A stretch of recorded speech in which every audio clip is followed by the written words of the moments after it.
देश के करोड़ों नौकरी पेशा कर्मचारियों और लाखों पेंशन भोगियों के लिए एक बड़ी और चिंता बढ़ाने वाली खबर सामने आ रही है। कर्मचारी भविष्य निधि संगठन यानी ईपीएफओ अब कर्मचारी पेंशन योजना 1995 यानी ईपीएस 95 में बड़ा बदलाव करने जा रहा है।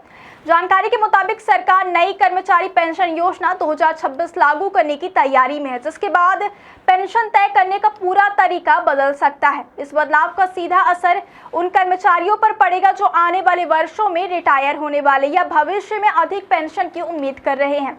अब तक कर्मचारियों के पेंशन की गणना रिटायरमेंट से पहले की अंतिम सैलरी या आखिरी कुछ वर्षों के औसत वेतन के आधार पर ज्यादा लाभकारी मानी जाती थी। क्या आपको बोरवेल करवाना है लेकिन लोकल और सस्ते पाइप्स लगाकर हो गए हैं परेशान? तो अब आपके शहर में आया है न्यूट्रॉन 40 kg बोरवेल पाइप। दमदार क्वालिटी के साथ 10 साल की गारंटी, ज्यादा मजबूती और लंबी उम्र का वादा। तो अगली बार बोरवेल करवाएं, केसिंग पाइप सिर्फ न्यूट्रॉन 40 kg ही लगवाएं। लेकिन नई व्यवस्था लागू होने के बाद कर्मचारी की पूरी नौकरी अवधि के औसत वेतन को आधार बनाया जाएगा।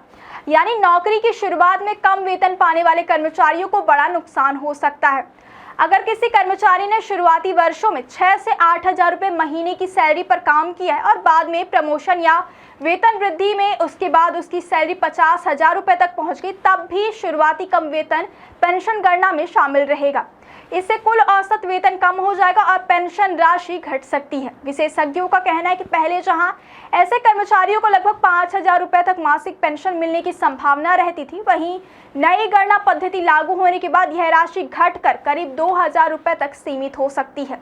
नई व्यवस्था के तहत पेंशन योग्य वेतन निकालने का तरीका भी पूरी तरह बदल जाएगा। इसमें कर्मचारी की नौकरी अवधि को 3 अलग अलग हिस्सों में बांटकर औसत वेतन निकाला जाएगा। पहला चरण 16 नवंबर 1995 से मई 2001 तक का होगा, दूसरा चरण 1 जून 2001 से 31 अगस्त 2014 तक और तीसरा चरण 1 सितंबर 2014 से रिटायरमेंट तक का माना जाएगा।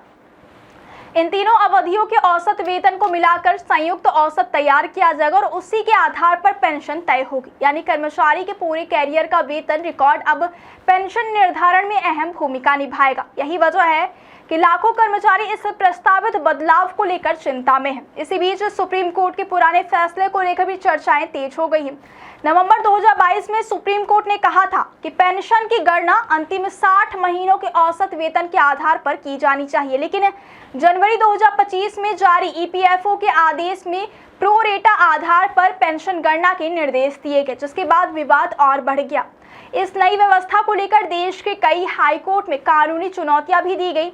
मुदौरा और शिमला हाईकोर्ट में इस पर सवाल उठाए जा चुके हैं, जबकि भोपाल की एक समिति ने जबलपुर हाईकोर्ट में याचिका दायर की है। कर्मचारियों का कहना है कि नई गणना पद्धति से उनकी भविष्य की आर्थिक सुरक्षा प्रभावित होगी और उन्हें अपेक्षा से कम पेंशन मिलेगी।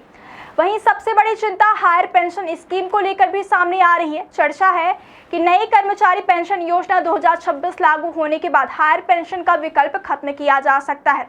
इसका मतलब यह होगा कि वे कर्मचारी जो अभी अधिक योगदान देकर भविष्य में ज्यादा पेंशन पाने की योजना बना रहे थे, उनको बड़ा झटका लग सकता है।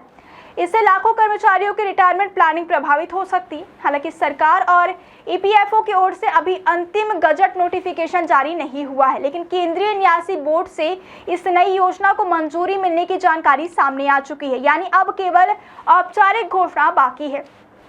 जैसे ही नोटिफिकेशन जारी होगा, देश भर के करोड़ों कर्मचारियों की पेंशन व्यवस्था में बड़ा बदलाव लागू हो सकता है। ऐसे में नौकरी पेशा लोगों के बीच चिंता और असमंजस का माहौल बन गया है। अब सबकी नजर सरकार के अगले फैसले और आधिकारिक नोटिफिकेशन पर टिकी हुई है, क्योंकि यह बदलाव सीधे तौर पर कर्मचारियों की भविष्य की आर्थिक सुरक्षा और रिटायरमेंट के बाद की जिंदगी को प्रभावित करने वाला माना जा रहा है।